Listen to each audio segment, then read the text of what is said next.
Nous sommes le 6 juin 2023 et j'ai la joie de rencontrer de nouveau Adrien Abosi, maître Adrien Abosi, qui est devant moi pour faire un débat sur une vidéo qu'il a faite, qu'il a produite il y a quelque temps avec sa radio, dont on donnera d'ailleurs, je dirais, le lien un peu plus tard, sur Sainte-Faustine. Et évidemment, je rappelle que Adrien Abosi est sédévacantiste, tandis que moi, je fais partie de l'horrible secte conciliaire, Vatican II. C'est bien, vous progressez là, c'est bien, c'est bien. Exactement, c'est ce qu'il pense, mais pour se présenter, je suis théologien catholique, belge, effectivement, et fondateur avec l'abbé Ganti de l'Institut Docteur Angélique, qui est véritablement dans la ligne de Benoît XVI, Jean-Paul II. Tandis que, Adrien, si vous voulez vous présenter, allez-y, je vous laisse faire. Écoutez, moi, je n'ai pas vraiment de CV à faire valoir. Moi, il s'avère que je suis avocat, mais ce n'est pas le sujet aujourd'hui. Je ne suis qu'un simple fidèle qui essaie d'être un répétiteur de l'enseignement de l'Église. Voilà tout. Voilà, ça c'est bien. Je précise que Radio Athéna, c'est pas ma radio. Voilà. C'est pas votre radio, mais c'est une radio qui est sédévacantiste ou qui est comment? Pas du tout, pas du tout, pas du tout. Non. C'est une radio où les animateurs bénéficient d'une liberté d'expression. À titre personnel, je suis contre la liberté d'expression. Bon, là, il s'avère que la Providence permet que j'en bénéficie un peu, tant mieux. Oui, ils sont avec moi, il n'y a pas de problème. Mais Vatican II. Pour mes émissions, voilà. Voilà, donc c'est tout. Je bénéficie d'une petite fenêtre de tir, donc j'en profite pour dire quelques vérités. Ça va. Eh ben, très bien. Donc, je commence, et puis Adrien, après, vous aurez, et puis on fera une sorte de dialogue. Donc, cette vidéo que vous avez produite, évidemment, moi, je l'ai écoutée sur Sainte-Faustine. D'abord, premier point, je voudrais commencer par remettre en place un petit point que vous donnez au début. C'est vrai que la canonisation des saints entraîne une infaillibilité de l'Église. Mais ce n'est pas une infaillibilité doctrinale. C'est une infaillibilité parce que l'Église demande, sauf quelques cas qu'on appelle les canonisations équipolantes, car, par exemple celle qui a eu lieu pour le pape Jean XXIII, l'Église demande de confirmer son jugement par un ou deux miracles authentiques, vraiment, venant de Dieu, et des miracles qui ne peuvent pas venir des anges et des démons, qui prouvent que son jugement ne s'est pas trompé. Donc pour le cas de Sainte Faustine, évidemment, les miracles ont eu lieu après sa mort, toujours après sa mort. Mais vous voyez, c'est une infaillibilité pastorale, c'est pas du tout l'infaillibilité qu'il y a pour les dogmes. Alors celle-là, je ne l'ai pas vu venir, monsieur Desmouches. Oui. L'infaillibilité pastorale, je ne connaissais pas. Absolument. C'est le seul cas d'infaillibilité pastorale, c'est logique. Si Dieu confirme par un miracle, c'est infaillible. Pastoralement. Mais ce n'est pas une doctrine particulière, puisque l'infaillibilité doctrinale porte sur une doctrine universelle du style « il y a trois personnes dans la Trinité ». Alors, si vous permettez une petite, très légère incise avant que vous repreniez, la canonisation engage la communion des saints. Oui. Donc, c'est de la doctrine. Vous voyez ce que je veux dire? Puisque les catholiques sont censés avoir la même communion des saints. L'objet de la canonisation, c'est la vie d'une personne qui est donnée comme modèle avec des faiblesses, mais aussi une héroïcité des vertus. Donc, vous voyez, l'objet ne porte pas sur une doctrine, même si on vérifie la doctrine. Évidemment, sauf quelques cas, par exemple, Saint Jean Chrysostome prétendait que la Vierge Marie était une perverse, mais il est mort martyr, il a été d'autres papes. Il a dit quoi, Saint Jean Chrysostome? Saint Jean Chrysostome prétendait que la Vierge Marie, Jésus avait dû la reprendre, qu'elle se comportait comme une perverse, qu'elle était... Non, écoutez, je ne suis pas exégète de Saint Jean Chrysostome, et je n'ai pas tout lu. Là, j'ai un peu de mal à croire qu'il ait dit ça. Ah, mais ça, c'est comme ça. Vous ne verrez pas, chez aucun docteur de l'Église, une infaillibilité absolue. Jamais. Ah non, mais ça, on est d'accord, on est d'accord. Mais il est canonisé. Les pères de l'Église qui est infaillible, on est d'accord. Mais de là à blasphémer de la sorte contre la Sainte Vierge, là, franchement, bon, allez, c'est pas le sujet du jour, mais j'ai des réserves que je me permets d'exprimer. Mais enfin, je ne peux pas vous le prouver, mais je pourrais vous prouver d'autres points sur d'autres docteurs de l'Église. Et vous verrez, d'ailleurs, on en parlera avec saint Thomas d'Aquin. Mais c'est pas ça, c'est que sur le reste, la Trinité, le Verbe incarné, les sermons qu'il a prononcés, c'était fabuleux. Puis en plus, il est mort. Il est mort après avoir été persécuté, avoir perdu son siège de patriarche de Constantinople, etc. Bon, ça c'était le premier point. Maintenant, pour résumer votre critique, je rappelle d'abord pour nos auditeurs qu'un sédévacantiste, c'est quelqu'un qui pense qu'à partir du pape Jean XXIII, les papes ne sont plus catholiques. Donc ils tombent dans une hérésie, donc à partir du Concile Vatican II et tous les papes qui suivent, et que le dernier pape, c'est le pape Pie XII. C'est bien ça, c'est ce que vous dites. Oui, tout à fait. Alors, c'est pas seulement que les papes ne sont pas catholiques, un pape non catholique, ça n'existe pas. Oui, ils sont pas papes. Donc, ce sont des imposteurs, d'un point de vue technique, je dirais. Voilà, très bien. Alors, votre critique principale, c'est de dire Sainte Faustine a été canonisée alors qu'elle avait été condamnée par le cardinal Ottaviani, mise à l'index à l'époque du pape Jean XXIII. Donc, sur ce point-là, je vais répondre, puis après on entrera dans le dialogue, mais je vous laisserai parler. Hein. Sainte Faustine a été mise à l'index, effectivement, par le Saint-Office, par le cardinal Ottaviani, mais une mise à l'index, ce n'est pas une condamnation définitive. Par exemple, saint Thomas d'Aquin a été mis à l'index, mais pas que lui. Vous connaissez peut-être aussi, par exemple… Non, monsieur Dumouche, l'index, ça a été créé par le Concile de Trente, donc saint Thomas, il a pas… Non, saint Thomas d'Aquin a été condamné et mis à l'index au XIIIe siècle. Je me renseignerai. Puis il a été sorti pour plusieurs thèses qui ont été citées d'ailleurs chez lui, mais toujours avec la même méthode. La méthode qu'utilisait d'ailleurs le Saint-Office à l'époque du cardinal Ottaviani, ça veut dire des propositions qu'on met comme ça en avant. Ça a été le cas d'ailleurs pour d'autres personnes qui ont été mises à l'index, puis ensuite béatifiées. Par exemple, connaissez-vous le philosophe, attendez, j'ai noté son nom, est-ce que je vais le retrouver, qui est béatifié maintenant, qui a été mis à l'index à la même période, enfin un petit peu avant, par le pape Pie XII, Antonio Rosmini. Écoutez, Rosmini. Si vous citez des gens qui ont été entre guillemets canonisés par les pontifes entre guillemets conciliaires, là vous créez des preuves à vous-même, monsieur Dumouche. Non, justement, Antonio Rosmini est mis à l'index avant le Concile Vatican II et retiré de l'index. C'est ce que je suis en train de vous dire, oui. Mais avant le Concile Vatican II. Par les mêmes papes. Donc il a été retiré avant le Concile Vatican II, autant pour moi, d'accord. Okay. Ça veut dire qu'on peut être mis à l'index un certain temps, retiré de l'index, c'est le cas de saint Thomas d'Aquin, c'est pas le seul. Donc effectivement, sainte Faustine a été mise à l'index par le cardinal Ottaviani. Cependant, il faut maintenant que je vous donne les motifs, parce que vous les avez cités dans votre vidéo, et moi je les ai, les motifs objectifs, cités, donc voilà, cités par le cardinal Ottaviani. C'est que sainte Faustine soutient la thèse loufoque, enfin il n'emploie pas le mot loufoque, la thèse, il emploie le mot exactement, que je vous dise un petit peu, j'ai le texte ici, le mieux c'est que je vous lise le texte, voilà, Gétino, où est-ce que c'est là, voilà, je prends un petit peu de temps parce qu'il faut que je retrouve, du coup j'aurais dû regarder ça, donc la thèse loufoque, on pourrait dire comme ça, puisque je ne retrouve pas le texte, d'un salut possible à l'heure de la mort par un moment, entre ce monde et l'autre. Thèse qui avait été soutenue par un autre prêtre, le père Gétino, qui lui-même avait été mis à l'index, Alfonso Gétino, par le Saint-Office le 5 mars 1936. Donc, la cause précise, ça vous l'avez bien soutenu, c'est fait effectivement, il semblerait que sainte Faustine ait soutenu ce qu'on appelle la thèse de l'illumination finale. Donc la thèse d'un salut, alors que la mort, au sens thomiste du terme, donc l'arrêt du cœur, s'est produite, chose auquel s'oppose saint Thomas d'Aquin. Et donc le cardinal Ottaviani, qui est un thomiste de la stricte observance, met ses livres à l'index, parce qu'effectivement, quand vous dites que je dis c'est un bouleversement de la théologie, c'est un bouleversement de la théologie. Donc là-dessus, je voudrais juste préciser la doctrine d'avant sainte Faustine et la doctrine d'après. Avant sainte Faustine, avec la scolastique, mais qui n'est pas canonisé sur ce point, vous ne trouverez pas de dogme.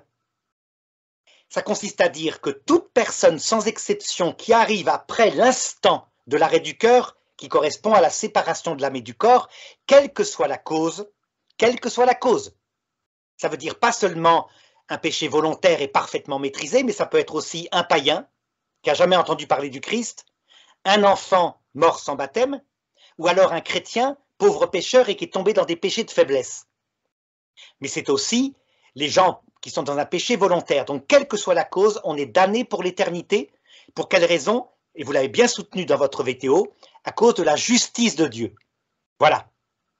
Et sainte Faustine, en posant l'idée qu'à l'heure de la mort, il pourrait y avoir un moment où on voit une grande lumière, qui est celle du Christ, qu'on pourrait se convertir, soutient la thèse, qui n'est pas thomiste, que seule une personne qui, obstinément, resterait dans le refus du Christ, mais cette fois volontairement et lucidement, elle le dit, c'est précis, c'est dans ces textes-là, donc à travers un blasphème contre l'Esprit Saint, serait damné pour l'éternité. Donc il y a effectivement un changement, non pas dans le dogme de l'Église, comme vous le dites, mais dans la dans la synthèse qui était, je dirais, donnée par les grands théologiens. On passe de la synthèse scolastique, que je vous ai citée, à la synthèse de sainte Faustine. Voilà un petit peu ce que j'aurais à dire. Je vous laisse parler maintenant. Alors, oh là là, il y a tellement de choses, monsieur Duhouch, qu'on a envie de rebondir sur tout. C'est compliqué. Alors, d'abord, sur la cause précise de la condamnation de sainte Faustine, il y a aussi le fait, et ça c'est mot pour mot, je crois, dans le décret du Saint-Office, c'est qu'on nous dit que c'est une fausse révélation. On nous dit que ces révélations... Jamais vous ne trouverez ça. Jamais vous ne trouverez ça. J'ai le décret du Saint-Office, ce n'est pas dit comme ça. Par contre, vous aurez des commentaires dans l'Observatore Romano qui disent ça. Ça, vous avez raison. D'accord, d'accord. Attention à je vais lire le décret. Ensuite, vous nous dites, monsieur Dumouche, que... en fait, je ne vais pas commencer comme ça. Que nous enseigne l'Église pour aller au ciel? Pour aller au ciel, il faut mourir avec la grâce sanctifiante. Oui. Et c'est un dogme. C'est un dogme. Les précise, du pape Benoît XII, la Constitution Benedictus Deus, donc oui, vers 1400 et quelques. Le Concile de Trente le reprend, parce que le Concile de Trente nous rappelle que chaque péché mortel nous fait perdre la grâce sanctifiante. Oui. Cette grâce sanctifiante, on renoue avec par la confession, une confession parfaite. Donc ça, c'est le dogme de l'Église. C'est pas les sédévacantistes qui l'ont inventé, je le répète. Si on meurt en état de péché mortel, eh bien le moindre péché mortel nous conduit en enfer. Voilà. Non, là c'est déjà une interprétation du dogme. non, c'est pas interprétation. Adrien, je connais la Constitution Benedictus Deus, je vais vous la citer. Oui. Tout homme qui arrive après la mort sans la grâce sanctifiante est aussitôt conduit en enfer pour y recevoir des peines diverses. Point. Ça, c'est la phrase de la Constitution Benedictus Deus. Mais c'est vrai, vous avez raison, interprété dans la scolastique, c'est ce que je vous ai dit. Quelle est la marge de manœuvre dans l'interprétation? Où est l'interprétation, monsieur? Je comprends pas. Vous allez voir, un bébé mort sans baptême arrive en état de mort spirituelle, puisqu'il n'a pas reçu le pardon du péché originel et l'Esprit Saint qui est venu dans son âme, donc il est damné pour l'éternité. Non, il n'est pas damné. Le bébé est mort sans baptême, va dans les larmes, me semble-t-il, non? Ça s'appelle la damnation chez saint Thomas d'Aquin. Il n'a pas la peine du sens pour saint Thomas d'Aquin, ça veut dire qu'il n'a pas de souffrance, tandis que saint Augustin répond, il a la damnation et la peine du sens. Il a un bonheur naturel, et il ne souffre pas de l'absence de Dieu parce qu'il n'est pas au courant de son sujet. Là, je parle de mémoire. Si je suis imprécis, vous avez raison. C'est la pensée de saint Thomas d'Aquin et la pensée de saint Augustin. C'est pas la pensée de saint Thomas de Dumouche, c'est l'Église. Non. C'est l'Église. C'est le catéchisme Saint-Pédis. Le catéchisme Saint-Pédis nous parle de tout ça. Il nous parle des limbes. Ce n'est le catéchisme de Saint-Pédis, comme le catéchisme de l'Église catholique, n'est pas le dogme. Hein. C'est une synthèse avec des apports théologiques. Alors, entendons-nous bien, monsieur Dumouche. Le catéchisme de la doctrine chrétienne de Saint-Pédis en soi n'est pas un texte du magistère de l'Église. J'ai longtemps pensé le contraire, je ne me pas. Pourquoi? Non, mais pourquoi? Parce que ça n'a pas été imposé à l'Église universelle. Ceci étant, ça reste un document qui a été fait par un saint, un pape qui était infaillible, donc ça a quand même une très grande autorité. Tout à fait. Donc on a plus de chances d'être dans le vrai quand on est d'accord avec ces dedans que quand on est contre, me semble-t-il. Voilà. Oui, mais justement, regardez, c'est ça la grande difficulté, c'est que dans le dogme maintenant, quand vous regardez les limbes, vous le verrez défini 17 fois par le dogme, 17 fois. Donc, vous voyez, quand vous avez raison, je dis que vous avez raison, Adrien, je ne suis pas là pour vous contredire. J'entends. 17 fois, mais jamais, jamais une seule fois son éternité. Jamais. Cherchez dans les textes, vous verrez. Eh bien, je vais vous répondre, monsieur Dumouche, qu'à partir du moment où saint Pédis nous dit dans son catéchisme que le bébé mort sans baptême ne va ni au ciel, ni en enfer, c'est que pour l'éternité, il est ailleurs. Pas forcément. On est où alors? Justement, ben voilà, c'est là où vous devez être ouvert à ce qu'apporte sainte Faustine, à ce qu'apporte, je dirais comme, vous comprenez la difficulté, c'est que si vous dites, à partir de telle date, l'Esprit Saint vient plus, et les saints sont des faux saints, possédés par le démon, comme sainte Faustine, ben dans ce cas-là, vous ne pouvez pas évoluer. Vous allez identifier, par exemple, comme le font souvent les sédévacantistes, la pensée de saint Thomas d'Aquin avec le dogme, alors que saint Thomas d'Aquin, manifestement, il est mort avant d'avoir rédigé son eschatologie. Il y a une volonté de Dieu là-dedans. Il l'a empêché de rédiger et tous les traités qui ont été rédigés par ses disciples après sa mort sont faux, d'après Vatican II.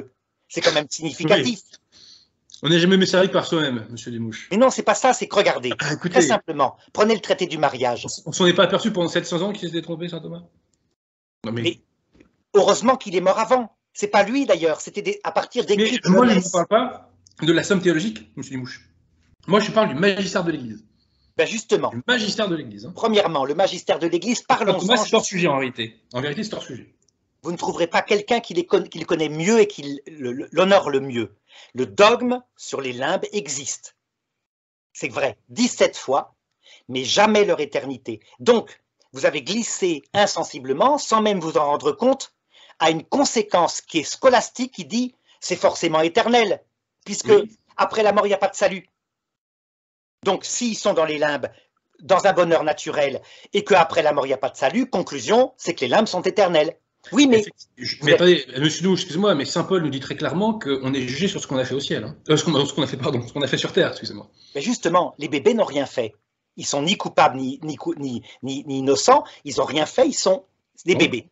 Dans les limbes, ils vont dans les limbes, et ils ne vont pas en enfer, malgré l'absence de... Alors, premièrement, les limbes, c'est une peine du Dan, le Dan signifiant la séparation d'avec Dieu. Ce n'est pas une peine du sens pour saint Thomas d'Aquin, tandis que saint Augustin répond, si c'est une peine du sens pour une raison simple, c'est que ce sont des petits humains. Et donc, un petit humain qui se développe entre ce monde et l'autre sans jamais avoir la vision béatifique ne peut que brûler intérieurement d'angoisse, parce que son âme est faite pour Dieu. Saint Augustin était réaliste, hein, il avait connu ce que c'était que vivre loin de Dieu. Bon, mais ça, peu importe les deux. Ce que je voudrais vous dire simplement, c'est que regardez l'apport de sainte Faustine. Oui, expliquez-moi. Elle est totalement fidèle au dogme, sauf que elle ne définit pas la mort comme la scolastique. Pour la scolastique, la mort, c'est la mort médicale, l'arrêt du cœur. Pour sainte Faustine, c'est le passage entre ce monde et l'autre. C'est ce que dit la Bible appelle l'Hadès. L'Hadès, en grec, vous savez comment ça se traduit? Ça se traduit par mort. Ils étaient dans le séjour des morts. Vous vous rappelez ça? Et donc, alors que la Constitution Benedictus Deus ne définit jamais la mort, tout d'un coup, voilà que sainte Faustine, mais pas que elle, Luisa Picaretta, le pape Benoît XVI, disent mais la définition théologique de la mort, c'est le passage entre ce monde et l'autre, qui peut se transformer en séjour. Et dans ce passage-là, on peut se convertir. Pourquoi? Parce que le Christ apparaît. Monsieur Desmouches, pour donner une apparence d'orthodoxie à votre propos, vous êtes contraint de nier le réel. Et vous êtes contraint de donner aux essences, je dirais, une autre nature, une autre définition de ce qu'elles ont. La mort, dans la théologie catholique, il n'y a absolument aucun doute quant à sa définition. C'est la séparation de l'âme et du corps. Dans la théologie catholique, c'est pas les vacantistes qui l'ont inventé, ça. Non, c'est la théologie catholique scolastique que j'adore. Je suis celui qui répand sur Internet saint Thomas d'Aquin. Toutes les œuvres de saint Thomas d'Aquin avec mon équipe. La scolastique, M. Dumouche, c'est la philosophie de l'Église. Non. Non, mais ne dites pas non. Ça, c'est la philosophie pérennis. C'est pas moi qui l'invente, ça.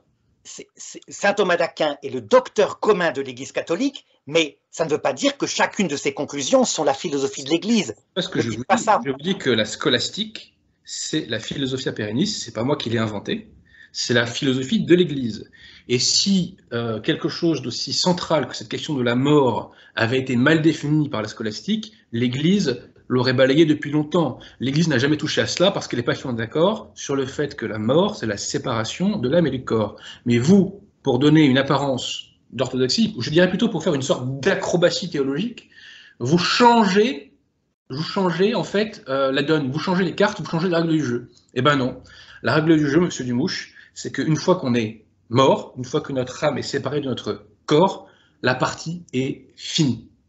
Eh bien ça s'appelle la théologie. Pourquoi, si vous me permettez, c'est pourquoi, et si on n'avait pas ça, comment pourrions-nous avoir cette rigueur d'essayer de vivre chaque jour en état de grâce?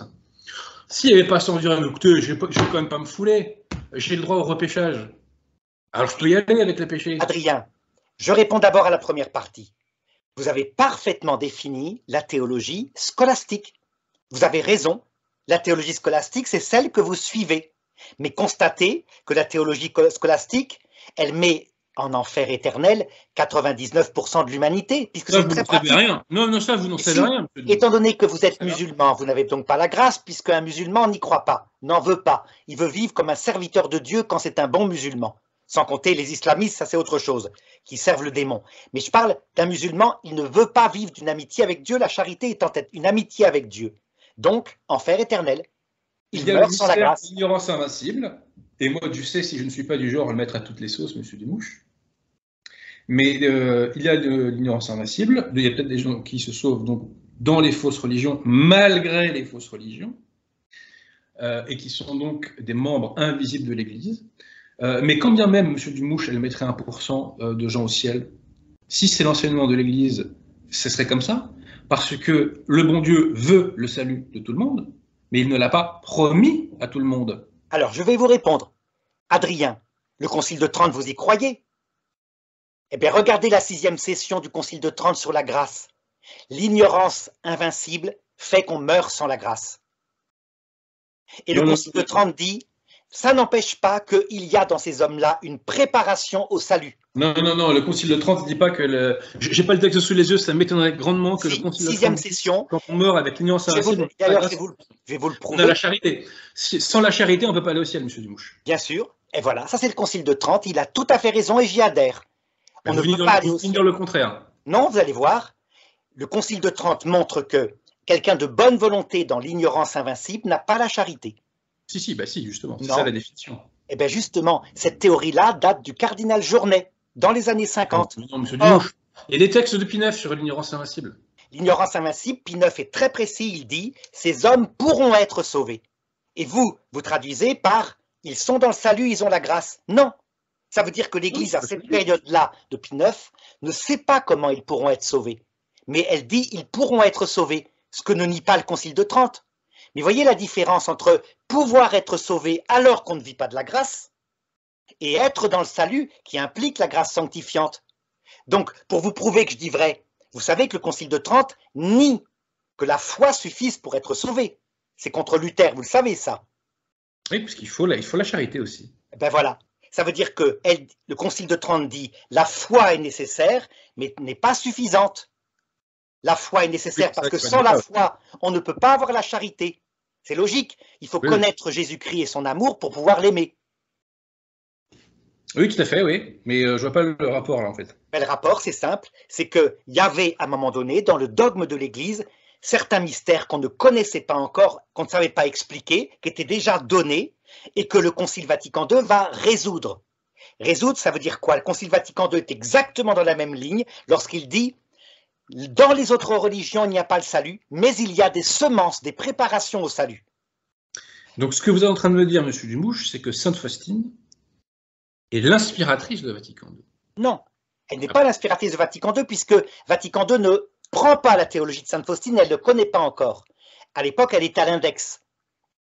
Mais ce que donne Sainte Faustine comme solution pour expliquer comment un homme dans l'ignorance invincible dont vous parlez avec raison, qui est donc préparé au salut sans être dans le salut, qui meurt dans cette situation-là, peut être sauvé, elle explique, elle dit, il reçoit à l'heure de sa mort une grande lumière, et alors il se tourne vers le Christ avec une grande force, puis elle répond, mais certains, quelle horreur, je les vois, ils sont face à cette lumière et ils la méprisent complètement et volontairement, lucidement, ils choisissent l'enfer. Sainte Faustine ne défend pas l'ignorance invincible telle que l'Église la définit. Que nous dit Sainte Faustine, monsieur Dumouche? Sainte Faustine nous dit, et ça sera repris dans le Magistère conciliaire dans Dives in Misericordia de Wojtyla Jean-Paul II, elle nous dit que la charité de Dieu est supérieure à la justice de Dieu. Oui, comme saint Thomas d'Aquin. Et donc, on peut échapper, nous dit-elle, à la justice de Dieu. Ce qui est une autre façon de dire que si vous ne mourrez pas en état de grâce, vous pouvez être sauvé. Sainte Faustine nous dit qu'il y a un salut en dehors de l'état de grâce. Ce n'est pas du tout ce que dit l'Église avec la théorie de l'ignorance invincible, puisque l'ignorance invincible, ça dit que l'individu qui se sauve a la charité. Parce qu'on ne va pas au ciel sans la charité, sans l'état de grâce, sans la participation de la vie divine en soi. Donc, Adrien, vous avez fait une interprétation de Sainte Faustine. Regardez ce que dit saint Thomas. Ah non, non, elle l'écrit mot pour mot, monsieur Dumouche. Oui, mais saint Thomas d'Aquin aussi. Et là, vous n'allez pas pouvoir le contredire. Hein. Regardez la Secunda Secunde, question 30, article 4. Est-ce que la miséricorde est la plus grande des vertus? Réponse de saint Thomas d'Aquin. Une vertu peut être dit la plus grande de deux points de vue, en elle-même ou par rapport à celui qui la possède. Eh bien, en elle-même, la miséricorde est la plus grande des vertus. Il parle de Dieu, là, quand il dit ça? Oui. Que en Dieu, la justice passera toujours après sa miséricorde. Non, non, mais monsieur Dumouche, déjà là, on ne parle pas de la miséricorde, on parle de la charité, ce qui n'est pas tout à fait la même chose, premièrement. Tout à fait. La charité, ce n'est pas tout à fait la même chose. Mais c'est pour vous montrer, quand vous dites dans la vidéo que sainte Faustine est hérétique. Que ne s'appliquait pas à la situation, parce que moi je parle de la charité. Et en fait, la miséricorde, c'est là où je voulais en venir, pardonnez-moi. Parce qu'il y a un fil rouge fascinant, entre sainte Faustine, Wojtyla et le synode sur la synodalité. Parce que nous dit sainte Faustine? Quand elle nous dit, grâce à mon chapelet, vous pouvez sauver quelqu'un qui est en état de péché mortel, même si celui-ci ne se confesse pas, même s'il n'est pas repentant. Elle nous dit que... Non, ça c'est encore une fois, vous poussez, parce que il y a une première partie que vous dites qui est vraie, qui vient de sainte Faustine, et la deuxième partie, c'était déjà une conclusion venant de vous. Elle ne parle jamais, monsieur Dumouche, de la repentance des pécheurs. Ah ben, je vais vous dire un truc. Regardez, je vais vous prouver que c'est l'inverse. Regardez. Non, mais vous pouvez trouver un autre passage où elle le dit. Mais dans le journal 1698, pour la damnation, elle explique, horreur, il y a des âmes qui volontairement et consciemment rejettent cette grâce, la méprisent. C'est déjà le moment de l'agonie, mais Dieu, dans sa miséricorde, leur donne en son fort intérieur ce moment de clarté. Et si l'âme le veut, elle peut se repentir et revenir vers Dieu. Mais parfois, il y a des âmes d'une telle dureté de cœur qu'elles choisissent consciemment l'enfer. Elles font échouer non seulement toutes les prières que d'autres âmes dirigent vers Dieu à leur intention, mais aussi les efforts divins. Cherchez 1698, je n'invente pas. Non, mais vous n'inventez sans doute pas, monsieur Dumouche. Moi, ce que je dis, c'est qu'il y a beaucoup d'autres passages dans son journal où elle dit qu'un individu qui n'est pas repentant peut se sauver. Quand elle nous dit « J'ai demandé au Christ de sauver toutes les âmes sur terre », aujourd'hui, et il m'a écouté, elle dit que des gens qui ne sont pas catholiques, que des gens qui sont en état de péché mortel sont sauvés. Donc elle dit qu'on se sauve en dehors de l'état de grâce, ne vous en déplaise. Quand elle dit qu'on peut se sauver en échappant à la justice de Dieu, ça veut dire qu'on peut se sauver en dehors de l'état de grâce, ne vous en déplaise. Quand non, elle dit... Rien. Vous avez interprété. Tous les textes de sainte Faustine expliquent comment ça peut se faire, et c'est pas sans le repentir. Voilà, elle le dit, on peut mourir, comme elle le dit là pour son numéro 1698, en n'ayant pas de repentir, et à l'heure de la mort, dans le passage, quand on voit le Christ, alors, face à lui, on pourra se repentir. Donc sans repentir visible de la part du prêtre qui accompagne le mourant parce qu'il a refusé les sacrements. Pour donner une apparence d'orthodoxie à votre propos, mais non, je donne pas vous êtes obligé de faire vos preuves à vous-même en recitant. En fait, c'est sainte Faustine qui justifie sainte Faustine. Pas du tout. Voilà. Ah bah si. C'est pas ça. C'est que votre technique consiste à prendre des phrases, oui, ainsi que le synode de la synodalité qui est mené par les 68 arts actuellement. Qui est mené par ce que vous pensez être l'autorité, monsieur Dumouche. Non. L'autorité de l'Église, c'est comme par exemple quand il y a eu le synode de l'Amazonie, il y a eu des textes préparatoires, vous auriez pu regarder avec des yeux ébahis comme moi. Mais dans les conclusions... J'ai regardé Querida Amazonie avec des yeux ébahis, je vous rassure. Dans les conclusions données par le magistère, donc par le pape François, c'est ça qu'il faut regarder. Et là, vous constaterez qu'il n'y a rien qui est contre la foi. Bon, alors là, monsieur Dumouche, ne jouez pas les prophètes parce que vous pourrez avoir une mauvaise surprise. Hein. Faites très attention. Mais si jamais, un jour, par exemple, le pape François, de son magistère solennel, proclamait que dans la Trinité, il y a 4 personnes, ou alors quelque chose comme vous dites, à savoir qu'on peut être sauvé sans repentir, là, je dirais, ben, ça prouve que l'Église catholique n'a jamais existé, n'a jamais... C'est ce que dit le synode sur la synodalité. Mais oui, mais ça n'a pas d'importance. Tous les documents préparatoires... En tout cas, préparatoires ne sont pas le magistère. Aujourd'hui, l'autorité, selon vous, professe qu'il est injuste que les homosexuels qui ont une activité sexuelle, que les prêtres défroqués et que les polygames n'aient pas accès à l'Eucharistie. Non, c'est pas, encore une fois... Non, mais c'est ce qu'ils disent dans leur document. Après, vous pouvez dire non autant de fois que vous voulez. C'est le synode de l'Allemagne qui a demandé ça. Non, ça c'est le document d'étape préparatoire sur la synodalité. Oui, tout à fait, donc des remontées... Eh ben, je vais vous répondre, monsieur Dumouche, que si c'était un vrai pape bergogleux, vous savez ce qu'il ferait quand il voit tout ça? Oui. Il mettrait immédiatement un terme à cette remontée d'erreur, cette remontée de faux. Voilà ce qu'il ferait s'il était pape. Or ben, non, il laisse couler le robinet. De la faillibilité pastorale des papes, Adrien. Les papes ne sont pas infaillibles en pastoral. Donc effectivement, il laisse sortir du tube dentifrice, de la pâte dentifrice, et ça va être compliqué de la remettre. Mais il a bien signalé aux Allemands récemment, il vient de leur signaler, qu'ils ne devaient pas persévérer dans ce chemin et que l'homosexualité était bien quelque chose de contre-nature. Alors eux, ils sont déçus. Ah bon, il a redit qu'il a dit l'homosexualité est quelque chose de contre-nature, Bergoglio? Il a dit ça? Ah, j'ai loupé. Ah, j'ai loupé là. Hein. Ah non, vous n'avez pas loupé. J'ai loupé, parce que là, franchement, ça m'aurait estomaqué si j'avais entendu dire ça. Ah ben, je vais vous donner les textes après. Parce que moi, la dernière fois que j'ai entendu parler d'homosexualité, Bergoglio, c'était pour dire qu'il était possible que ça ne soit pas un péché parce qu'on n'a pas conscience que c'est un péché. C'est ça la dernière chose que j'ai entendu dire de sa bouche. Ça peut arriver. Non. C'est intrinsèquement. Non. Il y a des formes d'homosexualité, parce que la complexité du péché, Adrien, c'est qu'il y a une part objective, et là il le dit bien, c'est un péché. Il y a des choses qui sont intrinsèquement mauvaises, monsieur Dumouche. Oui, intrinsèquement. Sous ce rapport-là, de l'intrinsèquement objective mauvaise, il vient de le dire. L'homosexualité, je vous rappelle, est un péché. Et puis après, il y a l'autre aspect qui est complémentaire, c'est la notion subjective, ça veut dire l'intention de la personne. Et c'est vrai qu'un cannibale qui croit parce qu'on lui a écrit... Non, on ne parle pas d'un cannibale, on parle des homosexuels. C'est une métaphore. Un cannibale à qui on a appris toute sa vie que manger la femme de son prochain, c'était l'acte le plus héroïque qu'il puisse faire. Subjectivement, il n'y a pas de péché parce qu'on lui a appris une erreur. Même si son acte, objectivement, est une abomination. Vous voyez? Donc c'est subtil, la théologie. Non. Pour l'homosexualité et pour certains péchés, la subjectivité ne disculpe jamais, je dirais, de l'objectivité du mal commis. Voilà. Et l'homosexualité en fait partie, c'est intrinsèquement mauvais, c'est l'Église qui l'enseigne. Non, la subjectivité peut complètement, l'ignorance, comme dit Jésus d'ailleurs. Effectivement, vous êtes un bon disciple de Sainte Faustine, monsieur Dumouche. Non, c'est Jésus qui le dit lui-même. Non, Jésus ne dit pas aux homosexuels. Non. Si je ne leur avais pas parlé, ils n'auraient pas de péché.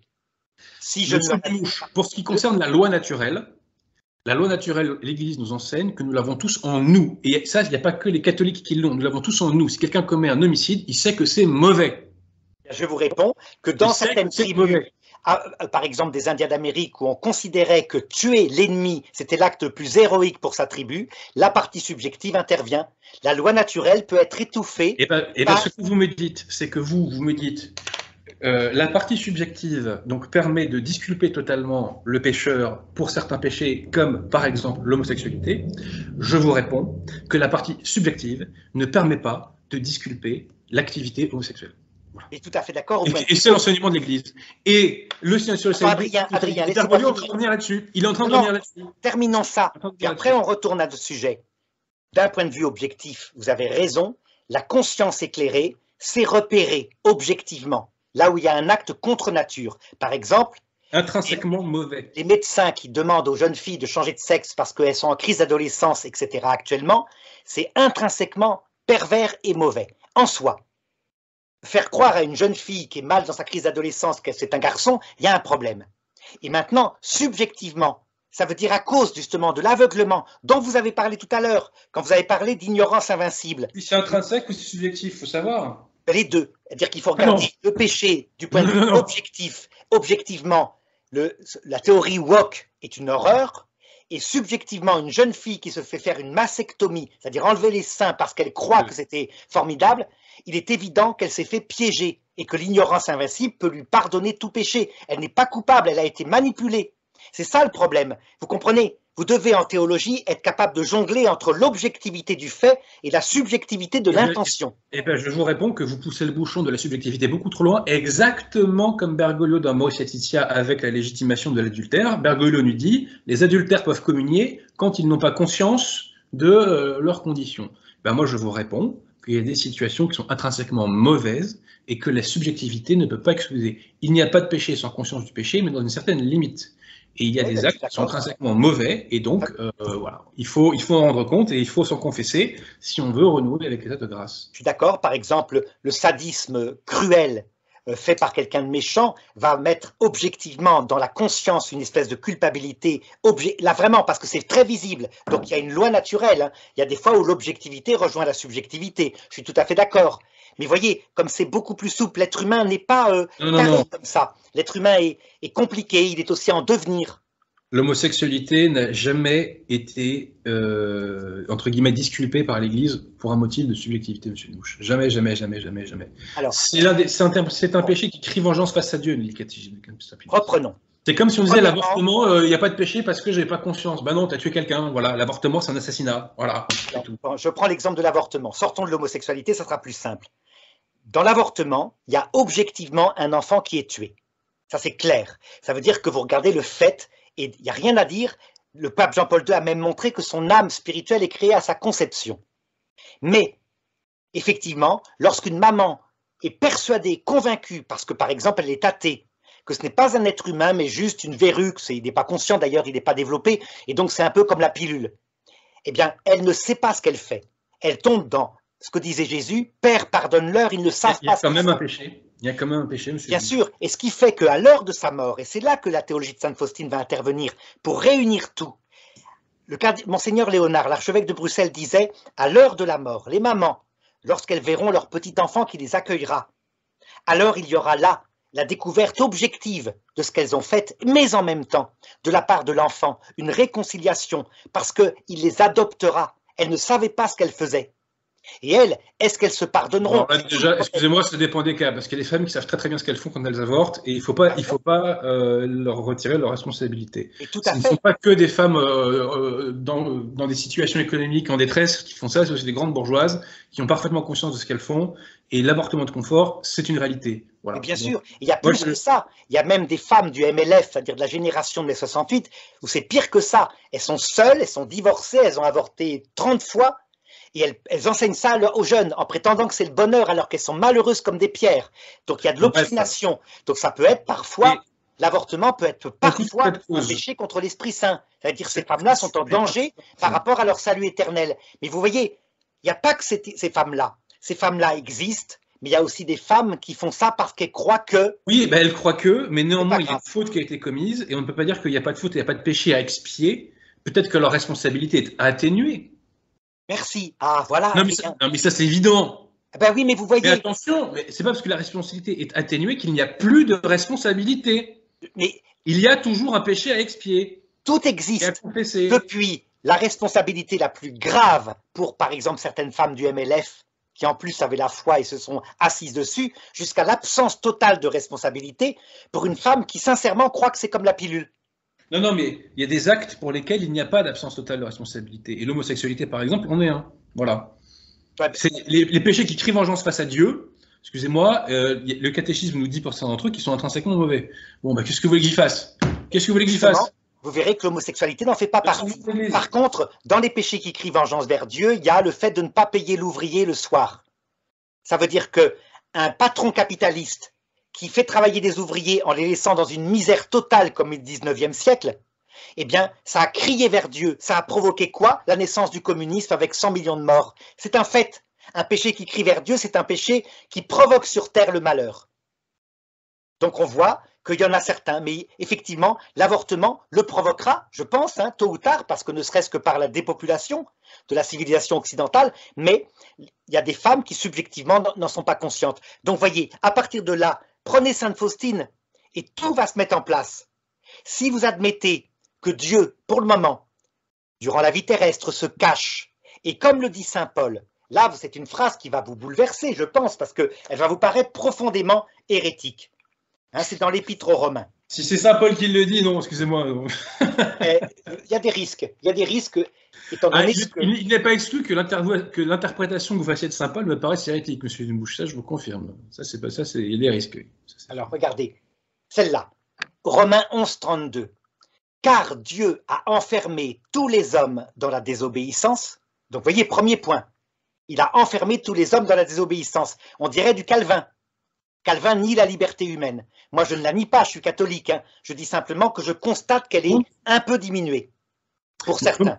Je ne suis pas, moi, exégète de la Bible, et je laisse l'Église interpréter la Bible, mais peut-être que ce que dit saint Paul là, c'est que par le péché originel et les séquelles du péché originel, nous désobéissons au bon Dieu parce que nous avons un penchant vers le mal.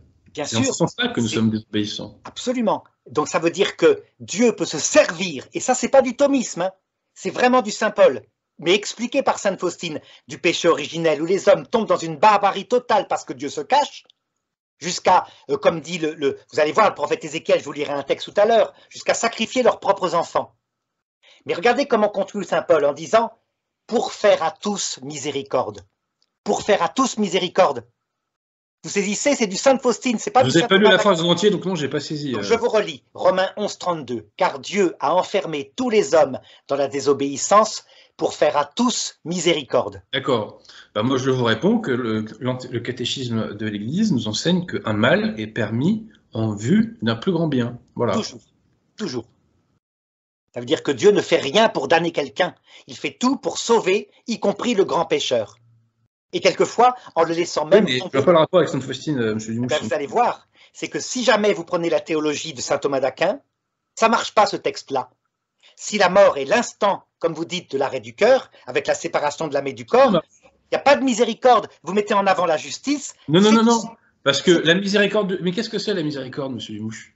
La miséricorde du bon Dieu, c'est qu'il ouvre ses bras, il ouvre le ciel à tous les pécheurs repentants. Et complètement d'accord. C'est ça la miséricorde. Or, sauf que vous refusez la possibilité d'un repentir à l'heure de la mort. Après la vie, oui, après la vie, je confirme, il n'y a plus de possibilité de repentir, c'est trop tard, c'est pendant la vie qu'il faut se repentir de ses péchés. Donc, forcément, vous mettez en avant la justice, une justice bizarre, parce qu'il damne... Monsieur Dumouche, c'est le dame. Parce qu'il damne des bébés, il damne des païens qui étaient dans l'ignorance invincible, si on suit saint Thomas d'Aquin, et il damne des pauvres pécheurs chrétiens parce qu'ils étaient fragiles. Parce qu'il tombait dans des addictions. Et Monsieur Dumouche, oui, Monsieur Dumouche, celui qui meurt en tête de péché mortel par péché de faiblesse, il ne va pas au ciel. Eh bien, c'est comme ça. Vous savez ce que répond Jésus? C'est comme ça. Vous savez ce que répond Jésus? Non, mais ça, c'est l'enseignement de l'Église, donc Jésus ne va pas contredire l'Église, Monsieur Dumouche. Vous allez me dire ce que vous en pensez. C'est là où saint Alphonse, Monsieur Dumouche, qui vous dit que la plupart des hommes qui vont en enfer, c'est à cause des péchés d'impureté. Il se trompe, Oui, parce que saint Thomas d'Aquin dit l'inverse. Saint Thomas d'Aquin dit c'est à cause du péché d'orgueil. Donc, il faudra vous entendre. Saint Alphonse de Liguori est docteur de l'Église, saint Thomas d'Aquin est docteur de l'Église. Qui a raison, à votre avis? Ah bah écoutez, déjà, moi je veux que dans la description de la vidéo, vous mettez la citation de saint Thomas d'Aquin, parce que vous m'avez déjà fait le coup. Hein. Maintenant, la phrase que je vous ai citée de saint Alphonse de Liguori, elle est très connue, je ne l'ai pas inventée. Oui. Voilà. Je la crois, il n'y a pas de problème. Moi, je vais vous dire, maintenant, regardez. Et je dis que oui, par péché de faiblesse, on peut aller en enfer, monsieur Dumouche. Oui. Eh bien, c'est comme ça. Eh bien, Jésus dit l'inverse. Regardez. Matthieu 12, 31. Aussi, je vous le dis, tout péché, tout blasphème sera pardonné aux hommes, sauf le blasphème contre l'Esprit Saint qui ne sera jamais pardonné. Et quiconque aura dit une parole contre le Fils de l'homme, c'est ce qu'on appelle le péché mortel d'ignorance. Hein. C'est par exemple à mort, et Jésus qui prie, Père, pardonne-leur, ils ne savent pas ce qu'ils font. Il sera pardonné s'ils sont repentants, monsieur. Toujours, mais toujours. Le péché contre l'Esprit Saint, la définition, c'est le refus de repentir jusque face au Christ. Mais ne parlons pas de la question du refus de l'Esprit Saint, d'un point de vue plus global. Ça veut dire que quand vous me dites... C'est que le bon Dieu est miséricordieux vis-à-vis du pécheur qui se repent. Or, ce que dit sainte Faustine, c'est qu'on peut aller au ciel sans se repentir. Mais non. Mais on peut aller au ciel sans être repenti en apparence dans ce qu'on a vu de la vie terrestre, et elle ajoute, mais à l'heure de la mort, dans le passage, voilà que le Christ me confirmer que pour être, entre guillemets, raccord avec la théologie catholique, elle est obligée d'inventer cette espèce de parenthèse totalement hérétique de ce qui se passerait, soi-disant, pendant ce fameux couloir, hein, ou je sais pas quoi. Et bien ça, c'est une invention, monsieur Dumouche, qui ne l'invente pas. Qui est étrangère totalement au magistère de l'Église. Totalement étrangère. Adrien, elle ne l'invente pas, puisque c'est dans l'écriture textuellement. Bon, je vais vous raconter, vous allez voir. 1 Pierre 3, 19. J'invente pas. Hein. Vous vous rappelez que dans la théologie scolastique, qu'est-ce que sont devenus, à votre avis, les gens qui se sont noyés au moment du déluge? Vous vous rappelez, vous la connaissez. Qu'est-ce que dit saint Thomas d'Aquin? Je n'ai pas la réponse à cette question. Ben, ils sont damnés. Il n'y a eu que 8 personnes sauvées, dit saint Thomas d'Aquin, Et c'est logique parce que, effectivement, le bon Dieu pensait que le mal était trop important sur Terre, donc il est assez logique que les personnes mortes pendant le déluge aient contribué à faire ce mal, effectivement. Voilà. Et donc, dans la théologie scolastique de saint Thomas d'Aquin, il est raconté à cause de ça, en conséquence, seul peut-être 1% de l'humanité est sauvé, 8 personnes sur une génération entière. Et alors, monsieur Dumont? Peu importe, non, c'est pas ça. Je vous montre la théologie scolastique, d'accord, telle qu'elle est. Et donc, forcément, saint Alphonse de Liguori, qui est dans la ligne, dit quel est le péché le plus grave qui entraîne les gens vers la damnation? C'est le péché sexuel, puisque c'est là où les gens tombent le plus fréquemment. Et maintenant, regardez ce que dit l'Écriture, que saint Thomas d'Aquin n'avait pas trouvé ce texte-là. Pourquoi? Parce qu'il avait une traduction de la Vulgate qui traduisait mal, quoi, si vous voulez. Saint Thomas, ça ne veut pas lire la Bible, monsieur Dumouche. Attendez, vous plaisantez. Non, la Vulgate, il y a des erreurs. C'est pour ça qu'elle a été reprise après saint Thomas d'Aquin. Par exemple, saint Jérôme avait traduit « Nous mourrons tous, et au moment où le Christ reviendra, etc. » alors que le texte dit exactement l'inverse. Je dois vous dire un grand secret, nous ne mourrons pas tous, et nous qui serons sur terre, à ce moment-là, le Christ viendra, et nous serons emmenés, etc. Donc, vous voyez, il y a des erreurs. La Vulgate n'est pas infaillible, même si saint Jérôme est un docteur de l'Église. Donc, regardez ce que le texte de l'Église. Excusez-moi, mais les Écritures, elles sont infaillibles théoriquement. Hein. Excusez-moi, mais. Je n'ai pas la traduction. La traduction de saint Jérôme, la Vulgate de saint Jérôme n'était pas infaillible. Regardez, je reprends. Qu'est-ce que sont devenus ces gens morts au déluge? 1 Pierre 3, 19.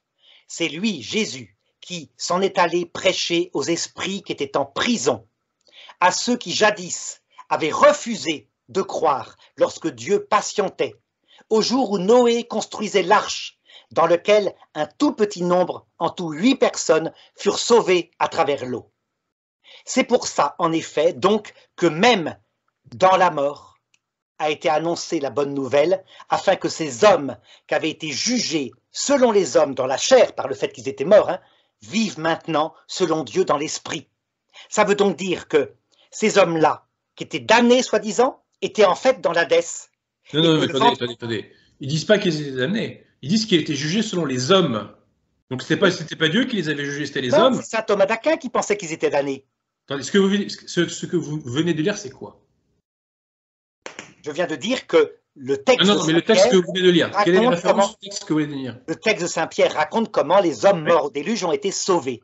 Écoutez, déjà, premièrement, c'est pas à vous d'interpréter ce texte, mais c'est à l'Église. Mais deuxièmement, moi, à l'arrache, là, comme ça, ce que vous me dites, c'est que ce qu'il dit, si j'ai bien compris littéralement, il dit que ceux qui étaient jugés par les hommes, il dit pas qu'ils étaient jugés par Dieu dans un premier temps, il dit qu'ils étaient jugés par les hommes. Donc, je reprends le texte. Il ne dit pas que Dieu s'est dédié. Il dit que on les croyait jugés par les hommes et finalement ils sont jugés par Dieu et ils ne sont pas vraiment où on pensait être. Adrien, je vous relis. C'est pour cela, en effet, que même dans la mort, en Hadès, a été annoncée la bonne nouvelle. Donc, vous voyez, ces gens-là, ils sont 10 000 ans après leur mort, au sens biologique du terme. Donc, ça se passe le vendredi saint, ce que raconte saint Pierre, afin que, alors qu'ils avaient été jugés selon les hommes dans la chair, donc ils étaient morts, donc jugés selon les hommes, pas par le bon Dieu. Oui, ils vivent maintenant selon Dieu dans l'esprit. Ça veut dire quoi? Sainte Faustine a raison. Des gens ont pu être sauvés alors qu'ils étaient dans la désobéissance, ils sont morts en état de péché mortel. Ça veut dire que ceux qui étaient dans les limbes, en attendant, avant que le Christ arrive, les portes du ciel sont fermées. Oui.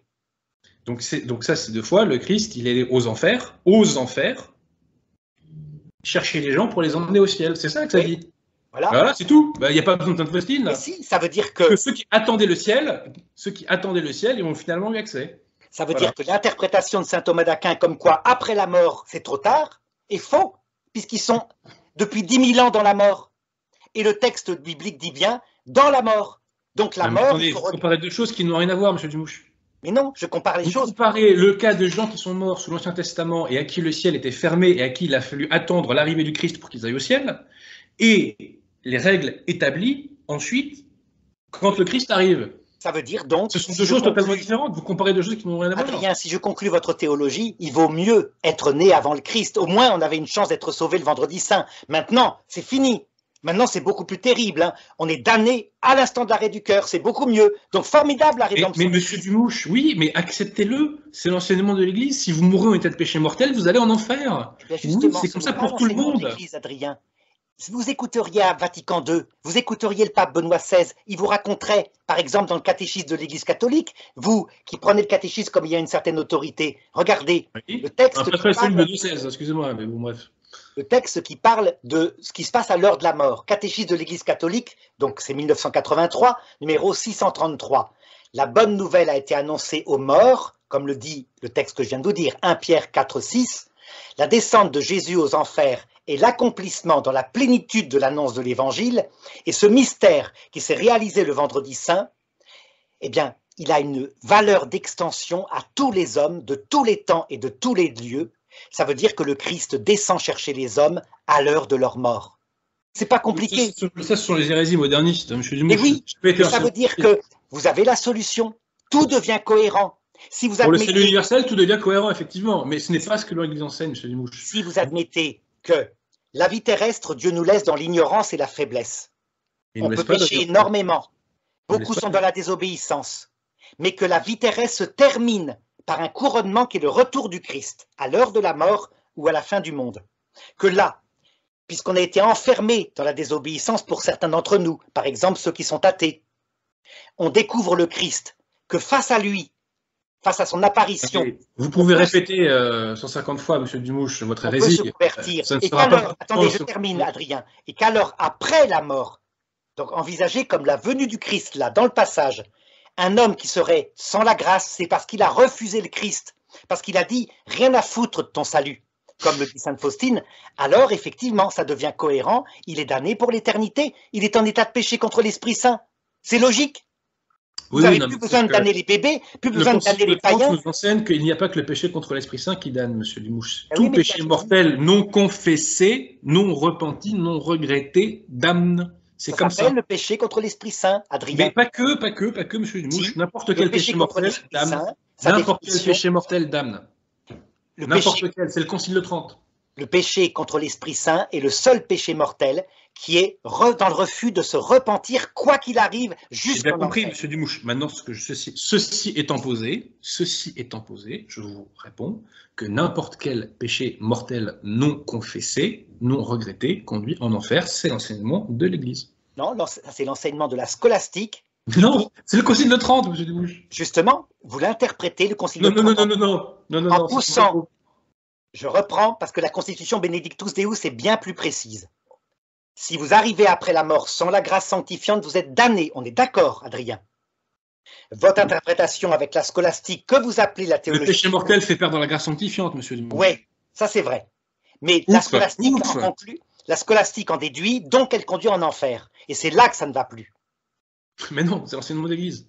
Perdre la grâce sanctifiante, ça ne veut pas dire aller en enfer. Ça peut évidemment, on peut la recouvrer, la grâce sanctifiante. Oui, non, mais c'est pas parce qu'on a une vision du Christ après la mort.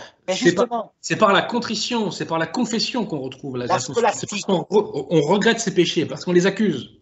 Adrien, la scolastique va dans votre sens. Non, ça c'est l'enseignement de l'Église. Non, la scolastique va dans votre sens. Et voilà que l'enseignement de l'Église, avec Vatican II, donne la clé qui rend tout d'un coup tout cohérent. Donc quand moi je vous entends dans votre vidéo dire « mais la miséricorde enseignée par sainte Faustine, c'est hérétique, Dieu est d'abord juste », et que la justice que vous mettez en avant de Dieu, c'est qu'il donne des bébés morts sans baptême. C'est juste. Mais oui, c'est ça. Contraire tout à l'heure, mais bon, c'est pas grave. Il fait ce qu'il veut, vous dites. Il fait ce qu'il veut. Il est le créateur des vases que nous sommes. Mais ça s'appelle pas de la justice, alors que si vous suivez dans la foi... C'était des propos que j'ai jamais tenus. Hein. Vous les avez forcément tenus, puisque... Non, j'ai pas dit que le bon Dieu envoyait des enfants en enfer, monsieur Dumouche, excusez-moi. Si vous dites que... Vous venez de me le dire juste avant, au début de cette vidéo, que effectivement les bébés morts sans baptême étaient... Oui, les limbes, c'est pas l'enfer, monsieur Dumouche.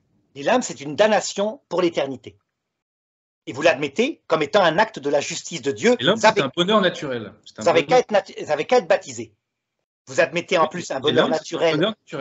Un bonheur naturel sans la grâce, alors que saint Augustin le montre, notre cœur humain, il est fait par... Oui, ça c'est l'enseignement de l'Église, il faut l'accepter. C'est pas parce que ça vous paraît entre guillemets méchant qu'il faut le refuser. Ce sont les règles. Ce sont les règles, monsieur Dumouche. Ce n'est pas l'enseignement de l'Église. C'est l'enseignement de la scolastique. Encore une fois. Le catéchisme Saint-Pédis. Lisez le catéchisme Saint-Pédis, c'est dedans. Le catéchisme de Saint-Pédis. C'est trompé. Donc Saint-Pédis, quand il a écrit son catéchisme, il s'est trompé quand il a dit ça. Mais bien sûr, puisque le catéchisme n'est pas dogmatique. Il peut y avoir dedans des erreurs. C'est un état. Saint-Pédis s'est trompé, mais Arnaud Dumouche a raison. Mais c'est pas Arnaud Dumouche qui a raison. Saint-Pédis s'est trompé, mais Arnaud Dumouche a raison contre lui. C'est pas Arnaud Dumouche, c'est le magistère de l'Église. Ça veut dire que la différence avec vous, c'est que je garde tout le magistère depuis le Concile de Jérusalem jusqu'au pape François, et que vous arrêtez le magistère à partir du moment, vous changez de sujet. À partir de 1960. Vous avez raison contre Saint-Pédis, monsieur Dumouche. Saint-Pédis a tort de dire que les enfants morts sans baptême vont dans les limbes. Absolument, puisque maintenant nous avons un dogme qui est confirmé par l'Écriture et qui est donné par Vatican II qui dit Gaudium et Spes 22.5, nous devons tenir que la possibilité d'être sauvé sera donnée à tout homme. Donc, vous me dites que Vatican II contredit Saint-Pédis. Oui. D'accord. Non, mais je voulais essayer de vous, mais d'accord, il n'y a pas de souci. Je suis d'accord avec vous. Contredit Saint-Pédis. Vatican II contredit Saint-Pédis et pas mais que là-dessus. Vous, rusé comme vous êtes. Pas que là-dessus, parce que vous savez, par exemple, comme vous êtes, si condamne l'évolution du dogme, alors que Vatican II, dans des verbums, dit que la tradition progresse. Passons. Rusé comme vous êtes, vous dites que Vatican II contredit un dogme de Saint-Pédis. Moi, je dis Vatican II contredit un catéchisme non dogmatique sur certaines conclusions. Qui exprimait en l'espèce une vérité de foi. Ah non, justement. Sinon, à ce moment-là, c'est fini. Il n'y a plus besoin. Il n'y a plus besoin de concile. Tout est terminé, effectivement. Le catéchisme de Saint-Pédis. Un concile ne traite pas de toutes les questions, monsieur Dumouche. Ben voilà. Donc le Concile Vatican II a traité d'autres questions. Et vous avez tout intérêt à rester ouvert. Mais en sachant précisément là où est le dogme, y compris, donc très précisément pour la mort, savoir si la mort c'est vraiment l'instant de l'arrêt du cœur, comme vous l'avez dit, ou si la mort ce serait... Non, l'instant c'est la séparation du corps et de l'âme. Oui, donc un instant, dit saint Thomas d'Aquin. Et saint Thomas d'Aquin conclut, après, il n'y a pas de conversion possible parce que l'âme n'est plus en état, elle a perdu son corps. C'est du saint Thomas d'Aquin. Mais ça, c'est pas... Je suis très content d'être du côté de Saint-Pédis et de saint Thomas d'Aquin, monsieur Dumouche. Mais oui, mais le problème, c'est que si entre-temps, maintenant, vous avez l'explication du fait que Dieu, effectivement, soumet tout homme pendant le temps de la vie terrestre à certaines désobéissances et que, à l'heure de la mort, se fait la vérité au point qu'un homme qui face au Christ le mépriserait. Il ne soumet personne à la tentation, mais c'est pas grave. Comment? Dieu ne nous soumet pas à la désobéissance, nous sommes désobéissants par nature, parce que nous avons en nous les séquelles du péché originel. Donc nous avons un penchant vers le mal qui nous pousse à pécher. Mais oui, mais ça vient pas le bon Dieu, c'est pas la faute du bon Dieu, ça, c'est la nôtre. C'est nous qui. C'est pas de la faute du petit bébé. Hein. Le petit bébé, il n'a pas choisi le choix d'Adam et Ève. Donc c'est la faute. Si vous disiez c'est la faute d'Adam et Ève, ça serait un bonheur naturel. Ça serait déjà un peu mieux si vous disiez c'est la faute d'Adam et Ève. Par contre, là où je vais vous contredire, c'est en disant qui est-ce qui a imposé à l'homme, après le péché originel, des fragilités pour éviter l'orgueil de l'homme? C'est bien Dieu. Dieu aurait pu nous laisser en parfaite maîtrise de nous-mêmes. Il n'a pas imposé. Adam et Ève étaient libres. Ils ont choisi le péché, ils auraient pu l'éviter, ils étaient libres, ils ont fait cette erreur et nous avons hérité de leur nature altérée. Mais à la base, il n'y avait pas de nature altérée à la base. Le bon Dieu ne leur a pas fait nature altérée à la base. Pour Adam et Ève, il n'y a aucun problème. Mais pour les successeurs... Oui, bah, on assume nos ancêtres. Oui, mais ça veut dire que Dieu, s'il est juste, les péchés que vous commettrez en état de faiblesse, qu'on appelle les péchés contre le Père, qui sont des péchés mortels parfois, eh bien, ils seront pardonnés. À condition que vous vous en repentiez, ce que vous avez ajouté, mais évidemment, si vous refusez de vous en repentir face au Christ, ça s'appelle le péché contre l'Esprit Saint. Vous voyez comme tout est cohérent. Ah ça, dans la pensée de Sainte Faustine, tout est cohérent, mais c'est une cohérence en cercle interne. Ce n'est pas cohérent par rapport à l'enseignement de l'Église. Voilà, je ne vais pas vous en convaincre, je l'ai bien compris, mais bon. C'est cohérent avec la nature humaine, c'est cohérent avec la miséricorde que Dieu a montrée à la croix, et c'est cohérent avec le fait que Dieu ne peut nous laisser un certain temps faire notre expérience sur la terre avec des faiblesses, mais que, évidemment, il fera miséricorde. Donc, par exemple... que la miséricorde de Sainte Faustine, monsieur Dumouche, n'est pas catholique, parce qu'elle implique que le bon Dieu pardonne des péchés qui ne sont pas regrettés. Voilà. Non, des péchés qui ne sont pas regrettés dans ce que nous voyons à l'heure de la mort. Mais jamais... Confirmez ce que je vous dis. Quelqu'un qui ne regretterait pas face au Christ à l'heure de la mort, dans son apparition, son péché, il va en enfer. Je viens de vous dire l'inverse. Vous voyez mais monsieur Dumouche, vous vous rendez pas compte qu'en fait, il n'y a pas de contradiction entre nous sur ce point, puisque, enfin, jusqu'à une certaine limite, j'entends, puisqu'en fait, vous me dites, oui, effectivement, Sainte Faustine, pendant le temps de la vie, considère qu'on peut ne pas se repentir. Vous me dites la même chose que moi. C'est ce que dit Sainte Faustine. Elle dit qu'on n'est pas obligé de se repentir de nos péchés. Non, puisque pendant le temps de la vie, j'y intègre l'heure de la mort. Vous ne l'intégrez pas. Et donc, à partir du moment où, à l'heure de la mort... J'intègre l'heure de la mort. Non, vous ne l'intègrez pas. C'est votre définition totalement de la mort qui serait une sorte de long tunnel, monsieur Dumouche. Il n'y a pas de conversion alors de la mort possible pour vous. Quand on fait le Je vous salue Marie, on parle de l'heure de la mort. Mais oui, mais pour vous, non, c'est trop tard, puisque la séparation s'est faite. Non. C'est après la mort que c'est trop tard. Ben, oui, mais là, je suis d'accord avec vous, sauf que je ne donne pas la même définition de la mort. Je ne suis pas d'accord, parce que nous n'avons pas la même définition du sens des mots. Ça veut dire que je donne comme définition de la mort la définition biblique, l'Hadès. Moi, je donne celle de l'Église. Non. Vous elle peut durer. Moi, je donne celle de l'Église. Non, puisque séparation du corps et de l'âme. Ben, Adrien, j'ai fait ma thèse sur ça. L'Église n'a jamais défini la mort. L'abbé Pagès a essayé de me montrer, il a cherché dans tous les sens une définition de la mort. Dans la Constitution Benedictus Deus, l'Église jamais ne définit la mort. Elle dit, après la mort, un homme qui est trouvé sans la grâce est conduit aussitôt en enfer. Oui, voilà. Et pour nous vendre effectivement votre hérésie, monsieur Dumouche, vous donnez une définition de la mort qui n'a jamais été donnée par aucun père de l'Église, par aucun docteur de l'Église, par aucun saint de l'Église, par aucun pape. Ça commence. Il est donné par l'Écriture. Ça commence par l'Écriture. Votre interprétation de l'Écriture. Ah ben, c'est pas moi qui l'ai inventé. Ils étaient comment? Ils étaient vivants, ceux qui étaient morts au déluge, quand Jésus leur est apparu pour les sauver? Ce n'est pas à vous d'interpréter les Écritures, c'est à l'Église. Je suis désolé, mais un pape hérétique, un pape de la secte conciliaire, qui s'appelle Benoît XVI, dans Spe Salvi au numéro 47, donne la même interprétation. Bizarre. Et en droit, on appelle ça se constituer ses preuves à soi-même, monsieur Dumouche. Mais oui, à partir de rien. Que des pontifs, entre guillemets, conciliaires justifient les hérésies conciliaires, ça me semble malheureusement cohérent. Voilà, c'est comme si vous me dites, ah bah tiens, Benoît XVI a validé la liberté religieuse. Ah bah oui, et pour cause, il l'a validé. Oui. À partir du moment où vous décidez qu'il n'y a plus de pape après Jean XXIII, évidemment, et vous allez justifier la scolastique sur ce point-là, bien que saint Thomas d'Aquin. C'est pas que la scolastique, monsieur Dumouche. Non, je vous ai expliqué. Là, au niveau dogmatique, c'est précis. Je ne fais pas une confusion. J'ai parfaitement compris, monsieur Dumouche. Rassurez-vous, je ne suis pas si bête que ça. Et ce que je vous dis, c'est que pour retomber sur vos pieds, vous êtes obligé de donner à la mort une définition que jamais personne ne lui a donnée avant vous. Voilà. Excusez-moi. À part les Faustiniens. Non, l'écriture. Et vous voulez d'autres textes de ça sur l'écriture? Regardez. L'interprétation que vous faites de la Bible n'engage que vous. Moi, ce qui m'intéresse, c'est l'interprétation qu'en a fait l'Église. Donc voilà, non mais vous n'êtes pas compétent, vous n'avez aucune autorité pour interpréter. J'ai aucune autorité, mais c'est comme ça. Regardez, par exemple. Ah oui, c'est facile. Ah oui, si c'est comme ça, c'est facile. Alors. Matthieu chapitre 4, verset 15. Ex cathedra. Dites-moi, Adrien, est-ce que l'écriture, pour vous, l'écriture, est-ce que c'est un des canaux de la révélation, ou est-ce que quand le magistère semble contredire l'écriture, c'est le magistère qui a raison? L'écriture est un canal de la révélation, mais qui doit être interprété par l'Église, parce que Est-ce que j'ai le droit de vous donner quand même quelques textes de l'écriture, et moi qui suis fidèle au magistère, de montrer l'harmonie? Vous n'avez pas le droit de professer d'hérésie normalement, excusez-moi. Ben oui, mais il n'empêche que regardez. Donc Matthieu chapitre 4, verset 15.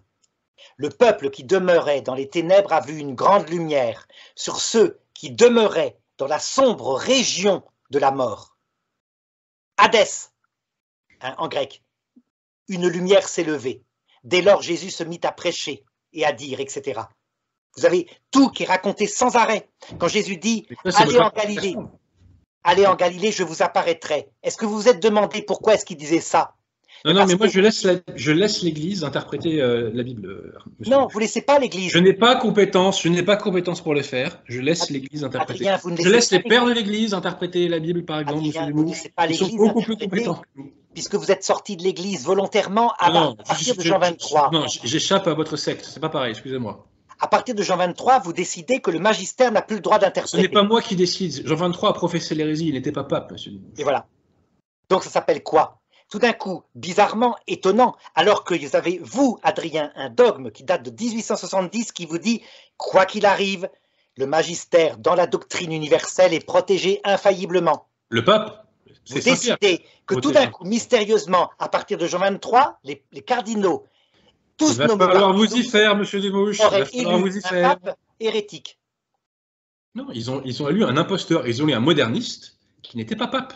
Et cette éventualité, monsieur Dumouche, d'avoir un imposteur hérétique à la tête de l'Église a été envisagée par le pape Paul IV dans sa bulle de 1559, cum ex apostolatus. Donc ce n'est pas aussi aberrant que cela, puisque l'Église elle-même a envisagé l'hypothèse. Oui, mais justement, entre-temps, il y a eu le dogme de 1870. Qui dit que quand bien même vous auriez un pape hérétique, comme par exemple Jean XXII, il serait empêché. Non, il n'était pas hérétique, Jean 22. Non. Jean 22 a professé que personne n'entrait dans la vision béatifique avant la fin du monde. Il n'a pas professé. Est-ce que le dogme était défini à l'époque de Jean 22? Non, il l'a pas défini comme dogme. Ça veut dire donc il n'a pas commis une hérésie. Quand il a voulu, bien sûr. Donc il n'était pas hérétique. Donc Jean 22 n'était pas hérétique. Je vais vous dire pourquoi. Je défends l'honneur et la mémoire de Jean 22. Il n'était pas hérétique. Non, il était hérétique à titre individuel, mais quand il a voulu proclamer le dogme en question, il a fait un infarctus. Et son successeur, le pape Pie XII, Les choses ne sont pas passées puisqu'il avait demandé à une commission de travailler sur la question. Donc il n'était pas aussi catégorique que ça. Et le pape Benoît XII. Jean 22 n'était pas hérétique. Vous ne pouvez pas dire ça, monsieur Dumouche. Il n'était pas hérétique. Le pape Jean 22 était hérétique. Et le pape Benoît XII. Il est 2 fois qu'un pape ne peut pas être hérétique, monsieur Dumouche. Donc Jean 22 n'était pas hérétique. Un pape peut être à titre privé hérétique, comme par exemple Saint Pierre, quand Jésus lui a dit « Va-t'en loin de moi, Satan ». Tes pensées sont celles des hommes. Quand le Christ dit ça à Saint Pierre n'est pas encore pape, monsieur Dumouche. C'est pas vrai. Il vient de l'institution. Bien sûr que si, que c'est vrai. Écoutez. Sur cette pierre, tu es Il Pierre. dit ça avant qu'ils aillent à Jérusalem. Il n'était pas pape quand ils allaient à Jérusalem. Il vient de lui dire, Pierre. Arrière Satan, tu mets scandale, tu parles comme un homme et tes pensées ne viennent pas de Dieu. Quand il lui dit ça, c'est que le Christ va lui dire, je vais aller me faire crucifier. Et Saint Pierre dit, non, vous n'allez pas vous faire crucifier. 2 minutes avant, il vient de lui dire, tu es Pierre et sur cette pierre, je bâtirai mon église. Il avait qu'à le dire après. Ce n'est pas là, ce n'est pas à ce moment-là que. Oui. C'est quand il lui dit, paie mes brebis. Non, c'est quand il lui dit, paie mes brebis. Bien sûr. Et donc, ce texte-là, tu es Pierre et sur cette pierre, je bâtirai mon église, ça sert à rien. C'est un texte qui sert à rien. C'est comme ça, monsieur Dumouche. Ça peut dire. Au long de l'histoire de l'Église. C'est le futur. Donc Pierre devient pape quand le Christ lui tu es Pierre. Tu es Pierre. Et sur cette pierre, je bâtirai, c'est du futur. Oui, pour l'Église. Elle n'est pas encore construite, mais lui, il y a un pape sans Église. Il y a un pape sans Église. Voyez donc il y avait la papauté avant qu'il y ait l'Église. Non. Écoutez, la réalité, c'est que quoi qu'il arrive, et on voit bien l'exemple avec Caïphe dans l'Écriture, qui était le pape des Juifs, si vous voulez, l'équivalent. On voit bien, Saint Jean explique ce que c'est que l'infaillibilité. Jean 22 n'était pas hérétique. Donc, Caïphe, à un moment donné, dit dans une réunion, vous ne comprenez pas qu'il vaut mieux qu'un homme meure plutôt que le peuple tout entier. Le propos est carré, il veut dire par là, il faut le tuer, il n'y aura pas d'émeute et les Romains ne tueront pas le peuple. C'est tout. Et Saint Jean, à ce moment-là, commente en disant, en fait, parce qu'il était grand prêtre cette année-là, il prophétisa sans le vouloir que Jésus allait mourir non seulement pour le peuple juif, mais pour les hommes du monde entier dispersés. Donc, vous voyez, l'infaillibilité, elle est indépendante. On le sait depuis le concile de... je découvre que Caïphe était infaillible. Là, je vous avoue que c'est un scoop. Il y a une infaillibilité dans son magistère, et voilà comment fonctionne l'infaillibilité. Par analogie, pour le Nouveau Testament, un pape, s'il voulait, par exemple, si le pape François, si vraiment l'Église catholique est l'Église catholique, si le pape François voulait définir demain une hérésie, il ferait un infarctus avant, ou un AVC. Non, rassurez-vous, il a déjà proféré beaucoup d'hérésies dans le cadre de son pseudo-magistère à plusieurs reprises. Allez-y, trouvez-moi une. Quand il dit qu'on peut être en état de grâce en étant en adultère, M. Dumouche dans Maurice Laetitia, par exemple, tout simplement. Quand il nous dit dans Querida Amazonia qu'il faut valoriser une mystique païenne, c'est une hérésie, M. Dumouche. Alors, je vais vous répondre. Et dans Fratelli Tutti, il y en a un paquet également. Alors, je ne connais pas par cœur, excusez-moi, je vais vous répondre un par un. Bergoglio, mais bon. Je vais vous répondre un par un. On peut être en état de grâce en étant... On l'a déjà fait 1000 fois, ça. Il n'a jamais dit ça, c'est une phrase. Il a dit, on peut un tête. Il a dit, on peut être en état de grâce en étant divorcé. La prohibition de la peine de mort, M. Dumouche, est également une hérésie. La prohibition de la peine de mort. Hérésie. Il a dit précisément. Il a toujours validé la moralité de la peine de mort. Reprenez un par un. N'allez pas trop vite. On peut être en état de grâce en étant divorcé, remarié. Voilà ce qu'il a dit. Et vous l'avez traduit. On peut être en état de grâce en étant en état d'adultère. Voyez la différence énorme. Attendez, quand on est remarié et qu'on vit en état dans un mariage civil, c'est pas du concubinage, monsieur Dumouche? Oui, mais ça s'appelle interpréter la parole du pape. Non, ça s'appelle concubinage. Ça s'appelle concubinage et tout le monde. Dans vos vidéos, vous ne donnez pas la parole exacte du pape. Je la donne, monsieur Dumouche, je mets les textes, je les affiche. Pourquoi vous venez de me dire quelque chose qui est une hérésie, à savoir qu'on peut être en état de grâce en étant en état d'adultère, alors qu'il a dit on peut être en état de grâce en étant divorcé, remarié. C'est ce que dit Bergoglio. Il dit que les divorcés remariés peuvent être des membres vivants de l'Église. Le membre vivant de l'Église, ça veut dire en état de grâce. Eh ben non, ce n'est pas possible, parce que quand on vit en concubinage, c'est un péché mortel. Mais Adrien, ça change tout. Vous venez de dire la phrase du pape, et là je peux vous répondre. Vous comprenez la différence? C'est que si vous vous poussez avec une théologie qui vient en fait, du jansénisme du 19e siècle. Si vous poussez... C'est le concile de Trente, monsieur Dumouche, excusez-moi. Maintenant, je vais vous montrer un petit peu. Regardez, Jésus dit la même chose. Quand il y a un public. Non, écoutez, Jésus ne dit pas, excusez-moi, qu'il va se remarier, sont vivants en état de grâce. Non, mais là, c'est n'importe quoi. Je n'ai pas dit qu'il disait ça. Regardez, il dit la même chose, il dit qu'il peut y avoir un état qui est dans l'irrégularité et pourtant la personne est en état de grâce. Il prend pour cela l'exemple du publicain. Vous avez dans une synagogue un pharisien qui est là et qui dit « Seigneur, regarde comme je suis… » Je ne parle pas de ça, moi je parle d'un concubin, je parle d'un truc précis, donc ne prenez pas un autre exemple. C'est pareil. Je vais vous raconter un exemple qui va vous illustrer. C'est pareil, c'est le libre examen du mouchien. L'exemple, le pape François prend comme exemple une femme du côté de Rennes, en Bretagne, une femme qui… Mais vous nous l'avez déjà raconté 10 000 fois, ça, monsieur Dumouche. Mais laissez-moi raconter. Je vous le dis gentiment, Je peux la raconter pour nos auditeurs? J'ai pas le choix, de toute façon, j'ai l'impression. Donc c'est une femme qui, alors qu'elle attendait des triplets dans les années 60, son mari la plaque, il voulait la faire avorter, enfin dans les années 70, il la plaque et il s'en va, il disparaît. Un homme qui voit sa détresse complètement, qui était comme ça, qui avait toujours été amoureux d'elle, vient l'aider et il lui propose de se marier, d'assumer les enfants et elle accepte. Donc il se marie que civilement et pendant… C'est du concubinage. Pendant 30 ans, elle ne va pas… Je termine, laissez-moi raconter, ne commentez pas encore. Pendant 30 ans, elle ne communie pas à l'église, mais elle va à la messe pendant 30 ans, parce qu'elle n'est pas en état de communier, elle n'est pas dans la régularité en question.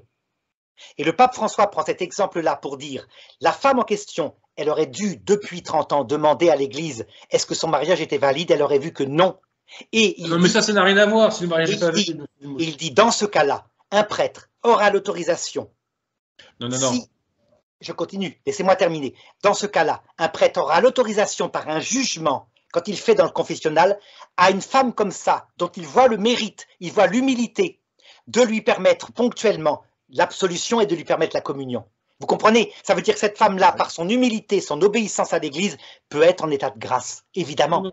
Si elle vit en état de concubinage, elle n'est pas en état de grâce, monsieur Dumouche, excusez-moi. Et quand on dit concubinage, on sait ce que ça implique, je ne vous fais pas de dessin, ok? Donc non, on n'est pas en état de grâce quand on vit en concubinage. Non. La seule façon d'être Chacun jugera d'après l'histoire que j'ai racontée. La seule façon d'être en état de grâce, c'est de vivre comme frères et sœurs, voyez? Chacun jugera d'après l'histoire que j'ai racontée. C'est de vivre comme frères et sœurs. Et je vous signale que Jésus… C'est la seule façon. Non, mais ça, c'est ce qu'enseignent les théologiens, c'est de vivre comme frères et sœurs. Voilà. Et une fois, Jésus avait dit aux publicains que lui qui était pauvre… On ne parle pas de Jésus aux publicains. Là, on parle du concubinage. Concrètement, à notre époque, monsieur Dumouche, c'est un péché mortel, que vous le vouliez ou non. Non, ça dépend des fois. Par exemple, la Samaritaine. Jésus dit à la Samaritaine… Je parle de notre époque et vous venez chercher la Samaritaine. Vous allez voir, Jésus dit à la Samaritaine, amène-moi ton mari. Elle répond, je n'ai pas de mari. Elle ment. Il dit, non, tu as un mari, mais le mari actuellement n'est pas ton mari. Tu as eu 6 maris avant. Comment c'est tout ce que j'ai dit? Et vous remarquerez que Jésus ne lui demande pas de quitter le 7e mari. Jamais il ne lui demandera. L'abbé Pagès conclut, mais c'était sous-jacent. La réalité, c'est qu'on ne sait pas. Il se peut que le 7e mari, elle ait fait un serment de fidélité, qu'ils aient eu des enfants, qu'ils soient ensemble, et que les 6 autres avant aient été justement un problème de, par exemple, qu'elle ait été trahie. On ne sait pas l'histoire, on ne sait pas les cas qui sont comme ça. Eh bien, si Jésus avait demandé à la femme de quitter le 7e mari, alors que peut-être elle avait fait un serment de fidélité, le pape François dit peut-être qu'il lui aurait demandé de commettre un péché mortel. Jésus aurait demandé à quelqu'un de commettre un péché. Mais non, évidemment. Donc c'est pour ça qu'il n'a pas pu lui demander. Le libre examen du mouchien, pour moi, ne fait pas autorité. Alors je sais que vous en souffrez, mais il ne fait pas autorité. Donc moi je dis des bases. 2 plus 2 égale 4. 2 plus 2. Oui, mais c'est ça votre problème. C'est-à-dire que les situations humaines ne sont pas 2 plus 2 égale 4. Mortel. Point. Et voilà. Oui.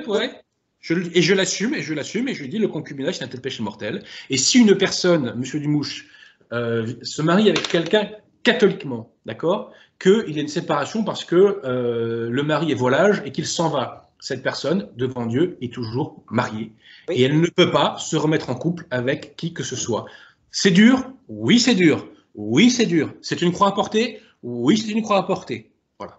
Mais c'est comme ça. Vous voyez la différence entre la théologie que vous défendez et la mienne, c'est que vous dites, si jamais… jamais… catholique. La vôtre est moderniste, monsieur Dumouche. Si jamais la personne est trop fragile et qu'elle se met dans un mariage civil, elle sera damnée pour l'éternité. Tandis que… Non, pas si elle se repent. Pas si elle se repent. Je dis bien si elle ne se repent pas parce qu'elle est trop fragile pour rester seule. Si elle ne se repent pas, elle aurait vécu en concubinage toute sa vie et effectivement, ça va être très dur de plaider devant le bon Dieu. Tout à fait. Alors que Alors que dans la théologie catholique, il y a un regard à la fois sur sa situation, qui est objectivement définissable, et sur sa subjectivité. Ça veut dire aussi sur sa faiblesse, oui, mais la capacité qu'elle a, surtout si elle est comme la femme dont je vous parlais à Rennes, elle a 22 ans, elle n'a pas de travail, elle a 3 subjectivité n'annihile pas. N'annihile pas. Non, ça n'annihile pas. Donc c'est pour ça que la femme n'allait pas communier. Et elle disait... Et elle avait raison de ne pas aller communier. Elle avait raison, parce qu'elle avait conscience qu'elle était en état de péché mortel. Non. Elle avait raison. Donc cette femme me donne raison. Elle avait raison de ne pas aller communier. Elle me donne raison. Elle avait raison de ne pas aller communier parce que son âme était humble. Et parce que son âme était humble devant... L'humilité chez M. Dumouche n'est pas une condition pour aller... Parce que son âme était humble devant Dieu, elle était en état de grâce. Soit on est en état de communier et on y va, soit on n'est pas en état et on n'y va pas. Voilà. Ne pas aller communier quand on peut y aller, ce n'est pas de l'humilité, c'est de la bêtise. Excusez-moi. Voilà. Excusez-moi. Je dirais que si je veux conclure, besoin des grâces de l'Eucharistie, je dirais que la théologie que vous défendez s'appelle la théologie de type janséniste. Vous met au défi de le prouver, M. Dumouche. C'est très facile. Ça veut dire un Dieu cerbère qui ne regarde pas la subjectivité de ses créatures. On se demande pourquoi il est mort sur la croix. Et indistinctement, les péchés en état de faiblesse, de bêtise, d'ignorance, tout ça, indistinctement, enfer éternel, y compris. Non, les péchés mortels, M. Dumouche, effectivement, les péchés mortels nous peuvent conduire en enfer. Oui, tout péché mortel, c'est ce qu'enseigne le Concile de Trente. Donc ce que vous qualifiez de jansénisme, c'est le Concile de Trente. Je l'ai bien compris, M. Dumouche. Non. Bien compris. Le Concile de Trente est toujours pareil, est suivi. Il n'est pas en contradiction avec l'Écriture. Il est en contradiction avec Arnaud Dumouche. Non, il n'est pas en contradiction avec Arnaud Dumouche. Vous venez de le démontrer. Vous êtes choqué quand je vous dis qu'un péché mortel peut emmener en enfer s'il n'est pas regretté. Mais non, puisque ça s'appelle, je suis d'accord avec vous. Jésus dit la même chose que vous. Vous venez dire le contraire à l'instant même. Excusez-moi. Non, c'est parce que si, vous venez dire le contraire. Vous êtes en train d'étendre la notion de damnation à tous les péchés mortels, alors que Jésus dit précisément, Matthieu 12, 31, aussi, je vous le dis, tout péché, tout blasphème sera remis aux hommes, mais le blasphème contre l'Esprit Saint ne sera jamais remis, et quiconque aura dit une parole contre le Fils de l'homme, cela lui sera pardonné, mais quiconque aura parlé contre le Saint-Esprit, cela ne lui sera pardonné ni en ce monde, ni dans l'autre. Vous devez arriver à harmoniser les trois canaux de la révélation, écriture, tradition et magistère. Alors le magistère, c'est pas un canal de la révélation d'abord. Si, c'est un canal de la révélation. Saint Pie XII nous dit, je crois que c'est dans Vini Generis, qu'il y a deux canaux de la révélation, la tradition et les écritures. Le magistère, ce n'est que l'explicitation. Mais c'est pas grave. Non, mais écoutez. Oui, non, mais vous allez vous tromper. Un canal subordonné, mais c'est un canal. La preuve, c'est que vous n'avez pas arrêté de vous en servir. Mais non, mais monsieur Dumouche, c'est l'explicitation de la révélation. Mais oui, mais vous n'avez pas arrêté de vous en servir. C'est bien un canal. Oui, parce que c'est pas faillible. L'écriture est confuse. La tradition est confuse et le magistère vient expliciter. Ça s'appelle un donc canal. si c'est confus, ne faites pas de libre examen sur les Écritures comme vous faites depuis toujours d'ailleurs. Et vous vous limitez, comme moi, au Concile de Trente qui nous dit tout péché mortel, même ceux de faiblesse, donc, s'il n'est pas regretté. Ça s'appelle le péché contre l'Esprit Saint. Vous voyez, c'est ça le problème. Tout péché mortel, s'il n'est pas regretté, ça s'appelle le péché contre l'Esprit Saint. Le seul truc, c'est que vous vous dites, s'il n'est pas regretté avec le coup près quand même de la mort. Parfois, le gars, il le regrette en enfer. Hein. Pitié Seigneur, je regrette mon péché, sauve-moi. C'est trop tard, mon lapin. C'est trop tard. C'est pendant la vie qu'il faut regretter nos péchés.